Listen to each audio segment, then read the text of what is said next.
Hello and welcome back to Namaste Y'all with Dr. Boyce. I am your host for the podcast, and today I am so excited for this episode on Loc Journeys, honey, because the way y'all be hitting me up, and sometimes, Aneesha, let me tell y'all this before I introduce my special guest for today. Sometimes I'll be posting a video, I done really said something theoretical or something inspirational, something spiritual. And somebody be like, girl, I couldn't hear you because the locs was locking. I'll be like, y'all don't take me seriously. The locs was loud. The locs was too loud for you to hear my message, sis. Did you hear what I said? Nothing. And so many times people have asked me, well, who do you go to for your locs? So it is my pleasure to introduce you to my personal loctician, Miss Aneesha right here. Say hello to the people. Hi, people. We are live from Aneesha's shop today. And this is a place that I feel like it's so important. So I'm on location. This is the first time I've been out the studio. So, you know, to Thank be you for on coming location. out the studio for me. Yes, because, you know, I think there is something about the ritual of us getting our hair done. I was even thinking about this episode yesterday. How almost spiritual an experience it is for me to come and be able to be laid back in a chair and you take time to wash my, just even what that just symbolizes for me in terms of what I came in carrying and how I came in looking, feeling scraggly. And for you to lay me back in that chair, baby, and get in, wash all that out. Wash it away. I think it's somebody good for your health and your skin. I'll be honest. It is. My skin be clearing up when I leave here, baby. I don't know what it be giving glow. Listen. Okay. It's therapeutic. Yes, so tell the people, how long have you been in the business and a little bit about you? So I am Aneesha Williams-Ebuehi. I am owner and loctician here at Stay Tuned Salon. I've had the privilege and the honor of serving clients from Houston to Dallas for the past 25 years. Yes. So, and you used to like drive back and forth. I did. I love my clients in Houston so much. I was commuting every weekend. That's a lot. Yeah. That is really a lot. Because I think the relationships, they're deep. They run really deep. You start locs and then you learn about people and they become family. And, you know, the breakup is tough. I don't know where you think you could ever go. Listen. Because I'm like, what I'm going to do? I don't know. So I think it's important for us to have this conversation. And I like to start every episode by grounding down into a book. Okay. So for this episode, that's not a book. Oh. So let's move past that. I never read a book that fully encompassed the meaning and the depth of what I have come to experience with my loc journey, with the trauma of black girl hair, unpacking. I've never read a book that dealt with it. Yeah. There's going to be a portion of my book on when it talks about returning to your body that deals with the trauma of black girl hair, just because I don't think enough people explore it. Absolutely. But so I like to start these conversations by acknowledging that how I feel about my natural hair and what it means to be fully embodied and what my hair has, the role my hair plays in that. It's not a judgment on another sister and her decision to wear wigs, weaves, perms, baby, whatever, whatsoever. The community can be very divided. We can be very divided and very judgmental. And people get tribal about it. And it's like, hey.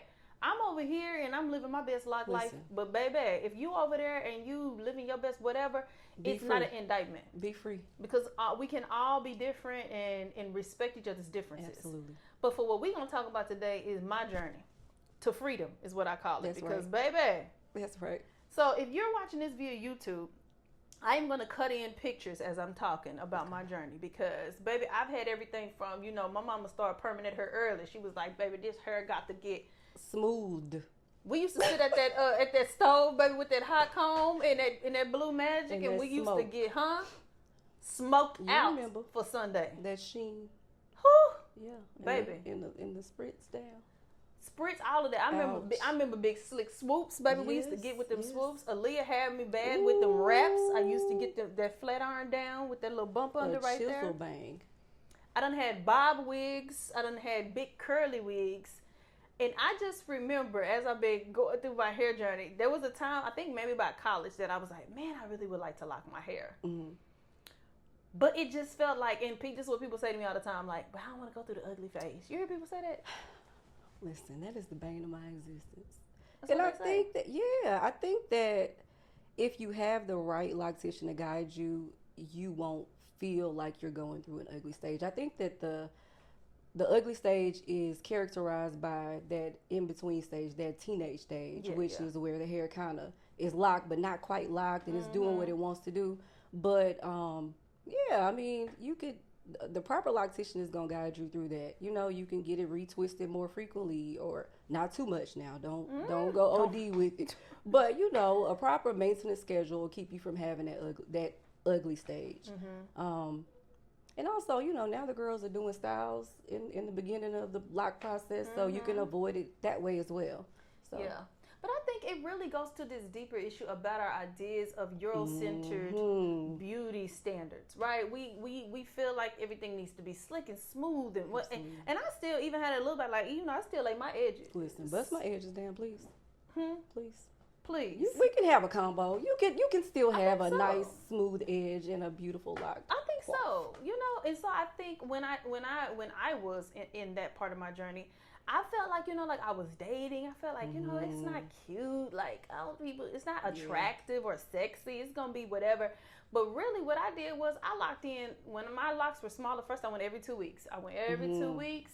And then I locked in on this style with the side part. And then just let that, with that deep side part. Yep. And let it kind of go over. Because that pushing it back like that wasn't for me. It wasn't work. It was just like that. See, I was a hair wrap girly. I wore hair wraps and I put beads on them to kind of weigh them down so they wouldn't be like, you know, super puffy. But look, you got to find your thing. Well, I saw a friend post the other day and she was like, you know, she started working out again or whatever. She was like, y'all, my hair, I just can't figure, even if I try to blah, blah, blah. And I was like, hey, Locs is checking in over here. It's good.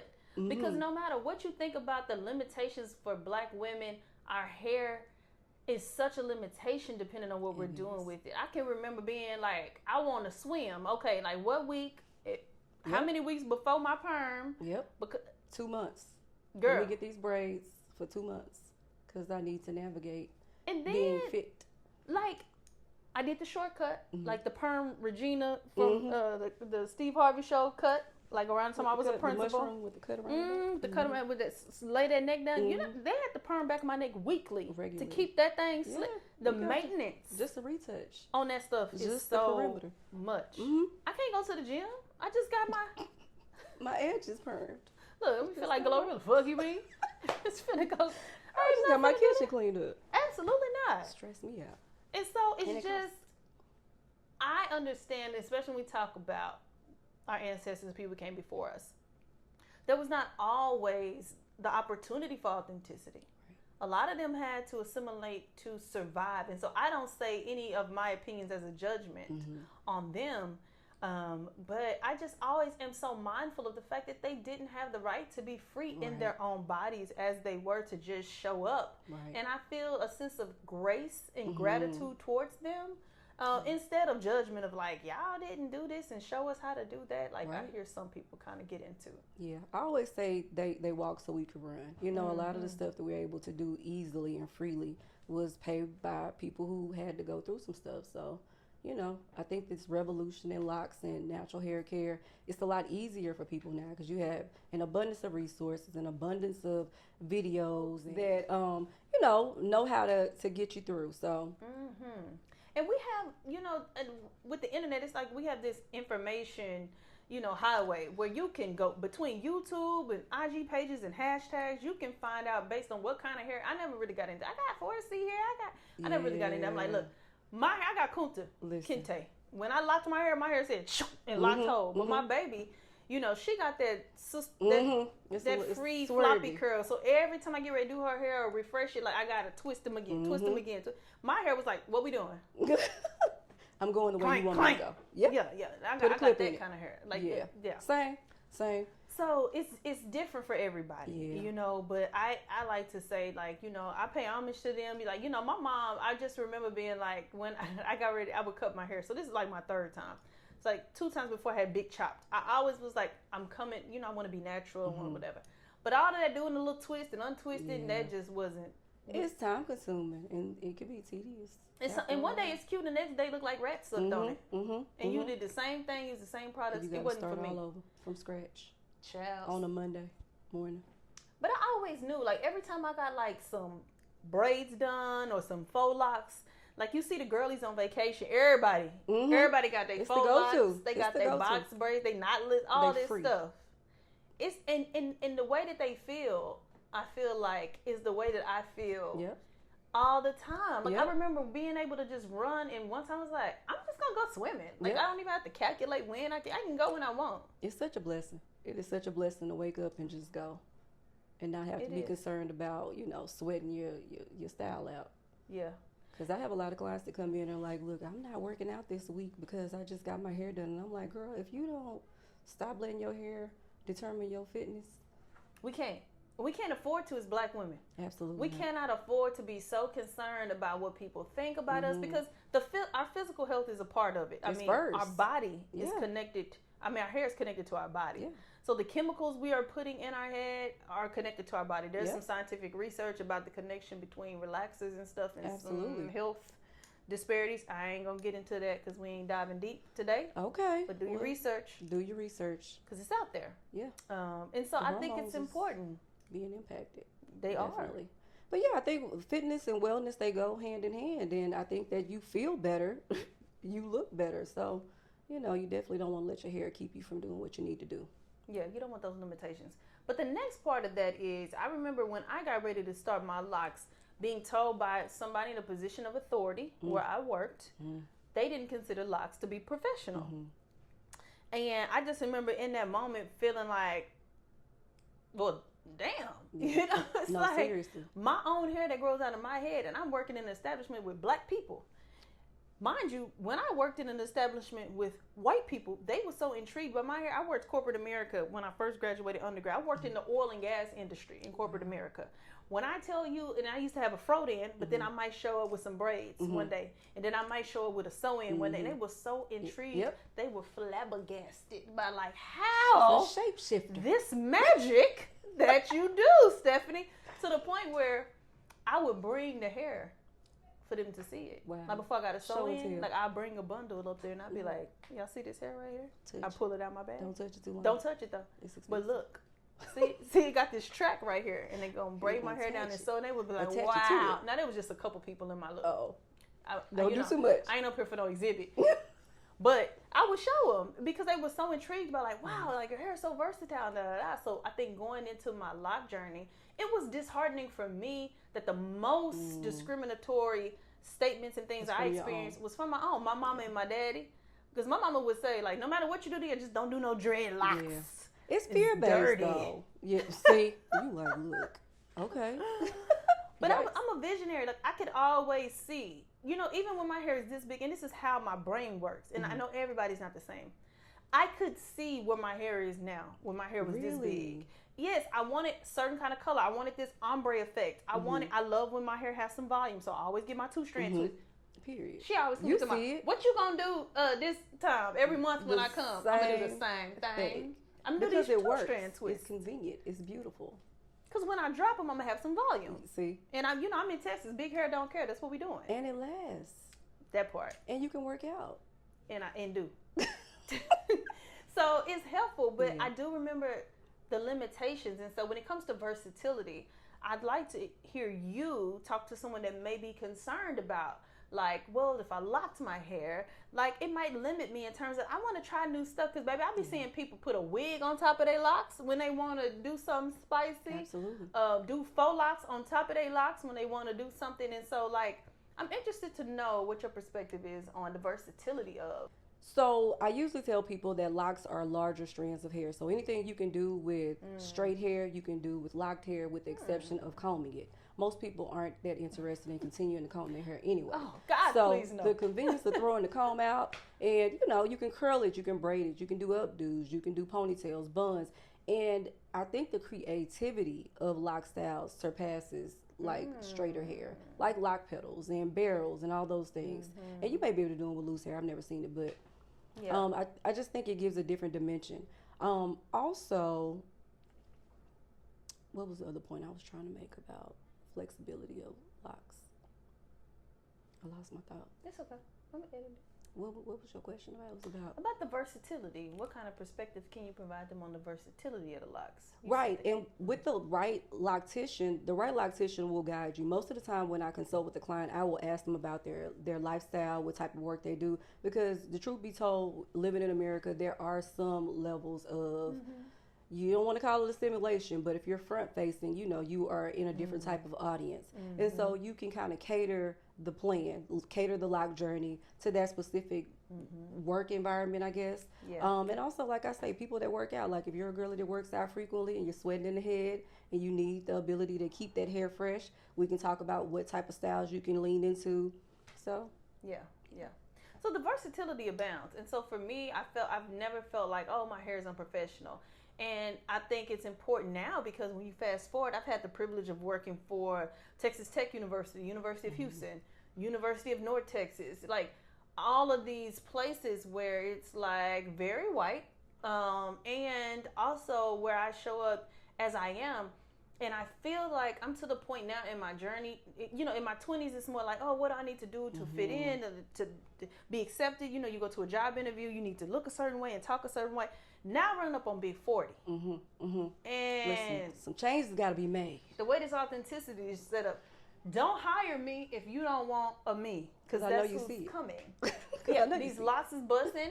And also, I don't code switch. Yeah.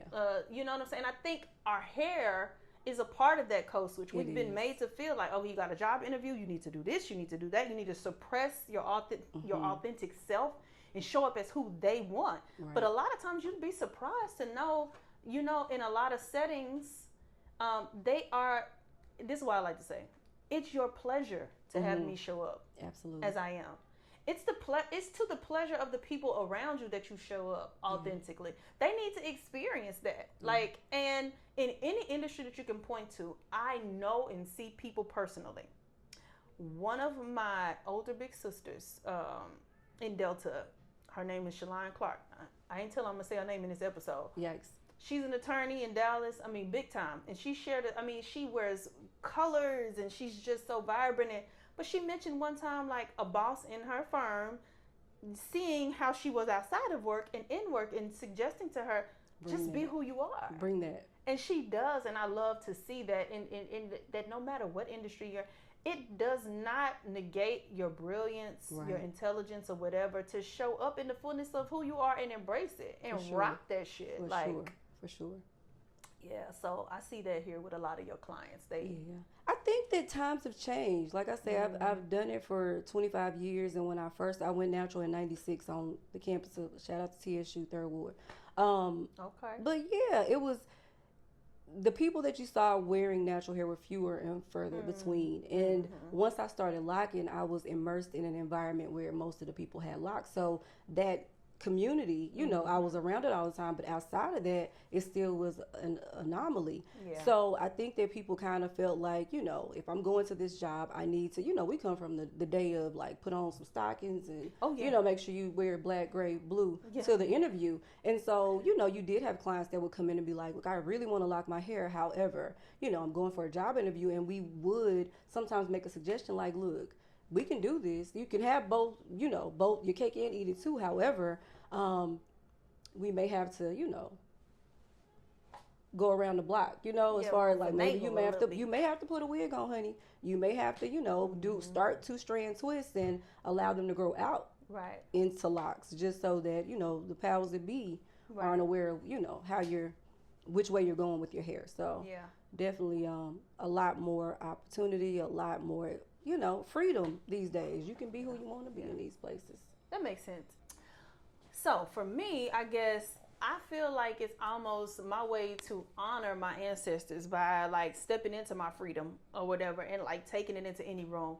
And a step further for me has been, especially when I am in spaces that are predominantly white, because I used to have a lot of imposter syndrome and a lot of trepidation, especially around people of means. And I think growing up in North Dallas, my grandma lived over by Love Field Airport. It was like you had to drive through Highland Park to get to the fancy. hood. It's real fancy over there. Yeah, to get right there to the hood by the airport. And I just remember like those feelings, you know what I'm saying, that you have feeling like this isn't for us, this isn't made for us, we don't have any place here, to like actually getting into the place where as an adult woman who has worked hard, like where I can walk into spaces and hold myself in a high esteem to feel like I deserve to be here. Absolutely. Sometimes more so than people that got handed an opportunity. And so I think some people view like their hair separate from the, like an overall spiritual journey. And for me, it has definitely been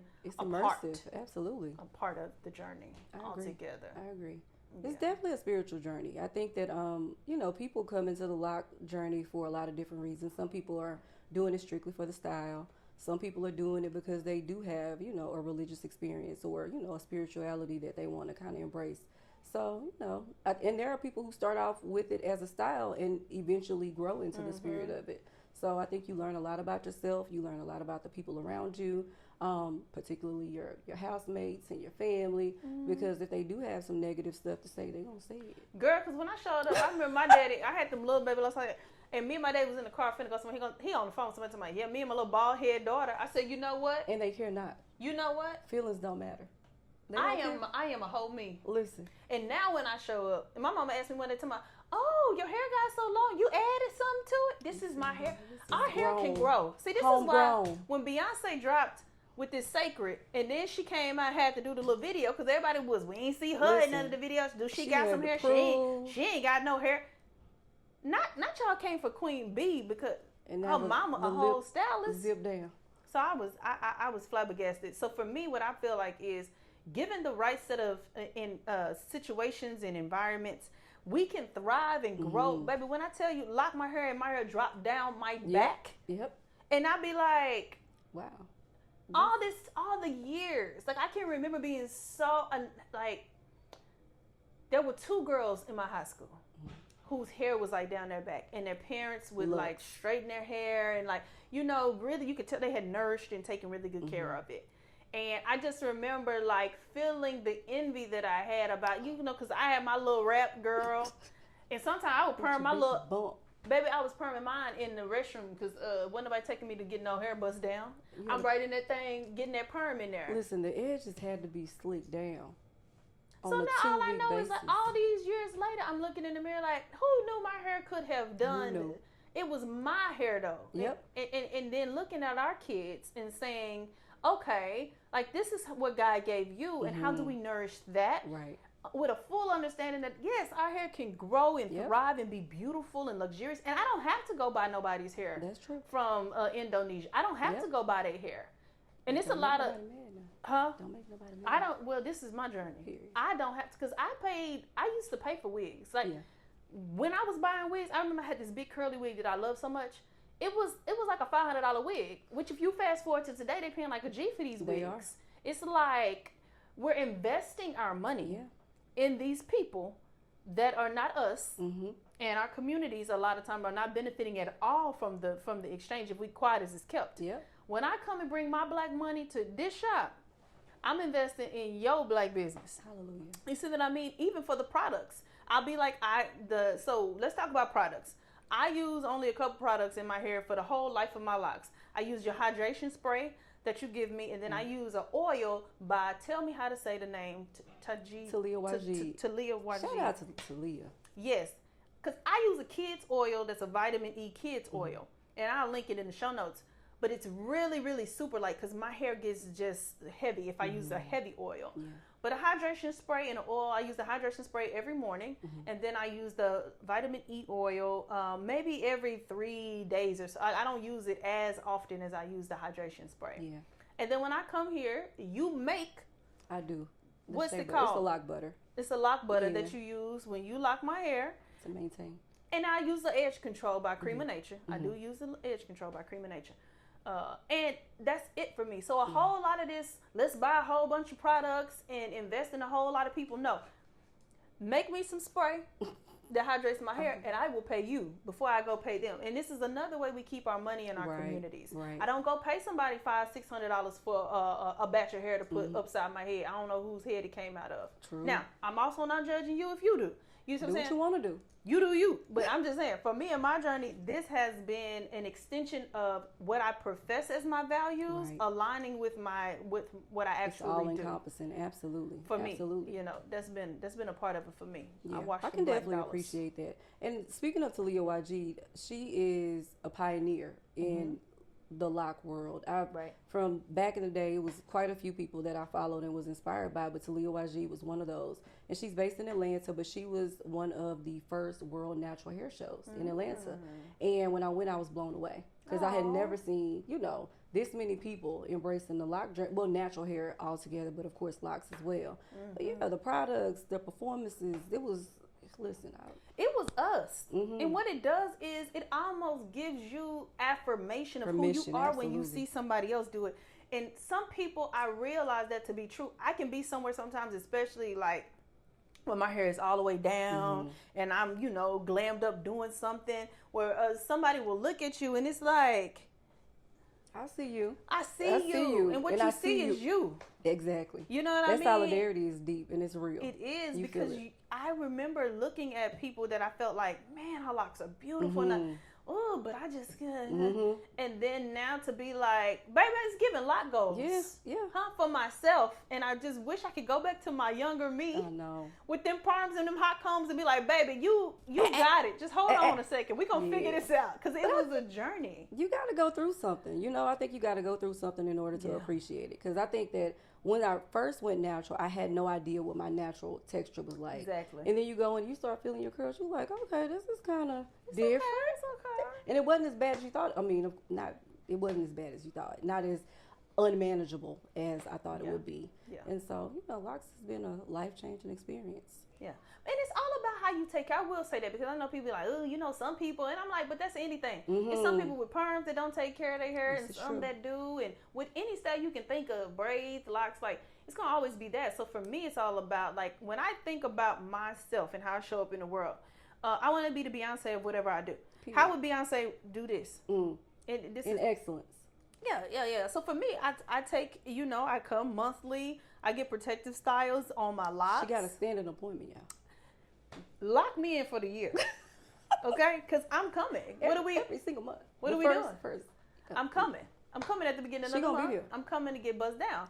And because I have to take care of myself. And so I think it's important. But also I'm going to pivot now quickly to the fact that both of our little girls are locked too. Yeah. And Amari locked at like for 5. She had been telling for a while, and I made her like, hold on, are you sure? Like, don't just try to do something because I'm doing it. Like, are you sure? Are you sure? To get firm.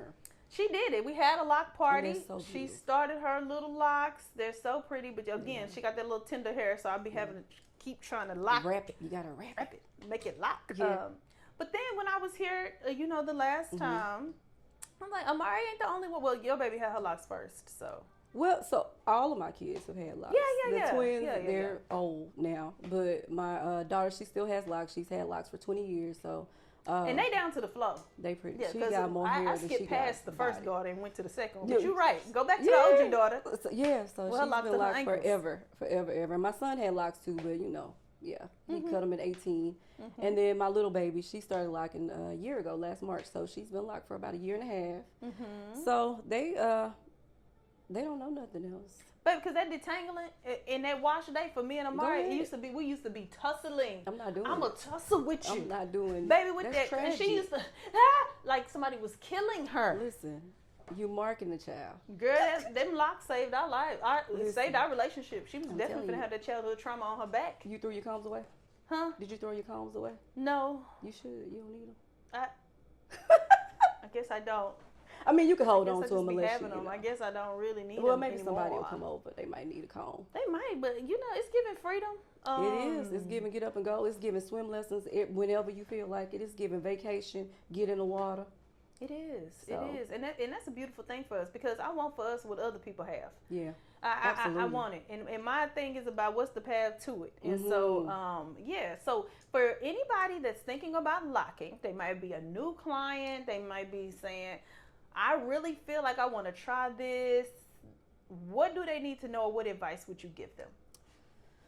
My first suggestion would be to find you a good loctician. There is a difference between somebody who is a loctician and somebody who does locks. Boop, what's the difference? Help somebody, deliver them. So I think locticians, they specialize. Like, they work with several textures of hair. They've done it for more than a couple of years. Not just proficient in the styling aspect of locks, but also in the nurturing and maintaining of the locks. So the overall health of the and being able to explain to people like what to expect, because I think that that's the biggest caveat for most people, not knowing what's next. Like being able to say, hey, this is the beginning stage, this is the baby stages, this is characterized by this. The teenage stage is characterized by this, all the way up, so that as you're going through the stages, you'll know, okay, I'm almost out of this stage and I'm headed into this next stage. Yeah. And also beware of the internet and all of the Google searches, because it can be overwhelming. There's so much information, so many videos and YouTube tutorials. And listen, shout out to YouTube because you can learn a lot. However, don't get overwhelmed, because everybody is a guru and everybody, knows a lot about stuff. So, instinct also. Follow your instinct. If you get with a loctician and you have a consultation and you get a good feeling, a good vibe, that might be somebody you want to start your journey with. However, if you go in sight unseen for something like a Loc Journey and you don't have a consultation, you might be in for a surprise. It's a long road with somebody you might not like. So, it's about their expertise, but also about personality. That like, energy, we can't skip past that. It's because important. The energy, when somebody is dealing in your hair, and again, this is a spiritual aspect of maintenance for me, with anybody, not one that I'm investing my money in, because I'm for real about that, but two, about somebody I'm spending 4 hours of my month with. I don't spend 4 hours with my own parents, I'm gonna be honest with you. So to be in a situation where I'm gonna be here, we are not only thinking about my hair, we're thinking about growth. How have you been since the last time I seen you? What's going on with your kids? What's going on with mine? Like, air it out. What's going on in these streets, baby? Right. Do you need some prayer? Do you need a hug? It's a rundown. Yeah, and it's about community. Absolutely. And I think your spirit has been a blessing to me and my journey, because y'all, I view the Loc Journey it's running simultaneously with my life journey. The Loc Journey and my life journey are here simultaneously. And as we go through these phases, like you're saying, from the baby to the infant to the teenage state, like all of these different phases, as am I. I'm going through these phases. And so you become like a big sister to me when I come in here and I'm able to say, this is what's going on with me. Or like, lay it out, sis. Ooh, sis. You won't believe. Baby, in a month, baby, you know how much a month can do? Then we be having to catch up. It be to be continued. Down. And you want to consider that with the person that's going to be in your head. It's a spiritual exchange. I remember one time I had to go to another person because I needed to get something done, and I wasn't able to get in. And I just remember by the time it was done, I was like, no. This can't happen. This can't happen again. Living. I'm sorry for you. We need to figure this out, because this won't happen again. You know what I'm saying? Even just the way the person was talking, who she had in the shop with us, how they was just interacting with each other. It's okay for some people. But for me, what I need in terms of connectivity and the soulfulness of the people that deal with me, no. It didn't work. It wasn't working for me. So I think when you said do that consultation, it's a two-way interview. It is. Is this person good by hair? But also, is this person somebody that you want to be? Even the girl that does my color, Allison, I'm going to tag her in the show notes. Please do. I love her. Allison does my color, and I go once or twice a year for that. Aneesha don't fool with no color. Okay. I'm sorry, y'all. So but with Allison too, it's like her spirit is so beautiful. Like, we can talk about things that matter. And some people it might not matter, but I'm going to say, for me, if I was going to give somebody advice, I would say the spirit of the person that is going to be nurturing your hair is important too, for me. I think it's important for a lot of people. I remember when I first started doing hair that I read about this African proverb that said that the hairstylist was the most trusted person in the community.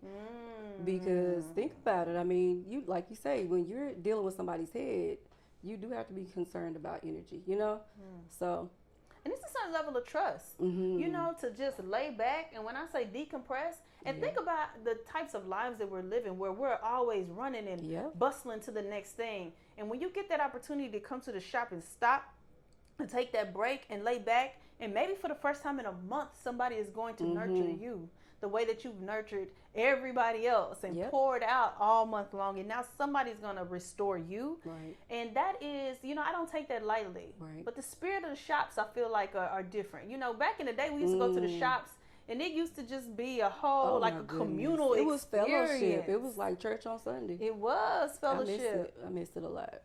People it's don't do different that no now. more? Well, I think that the pandemic made people go into like the salon suites. The salon suites business is buzzing now, whereas opposed to the open salon concept. Before, you were allowed to communicate with other clients and other stylists, and sometimes you could have what do they call it? The Sunday the meeting. It's like a meetup. So you talked about religion, and you talked about relationships, and you talked about politics, and all those things that you are not supposed to talk about. But it was the place where Black people went to kind of, get it off our chest and be open. So I miss that for us. I do. That communing. We need it. When I started going to you used to be in a shop that was kind of like that. And and quite as it's kept, my dad had barber beauty shops my whole life. And so I just remember it was just always this energy and bustling and whatever. And I don't know how many places we have that community anymore. Everybody's on their phones. Yeah. We have some sense of connectedness without ever connecting with each other. And the shop kind of was. It is an illusion. Yeah. So when I'm thinking about the sense of community that we did have, I guess I'm always, just trying to be mindful of like how we cultivate that with each other. So we do community events for Namaste Y'all. Where we invite women to come together and have these monthly opportunities to connect and commune together. And I feel like that's the kind of spirit that we used to have in and around the Black beauty shop experience. Absolutely.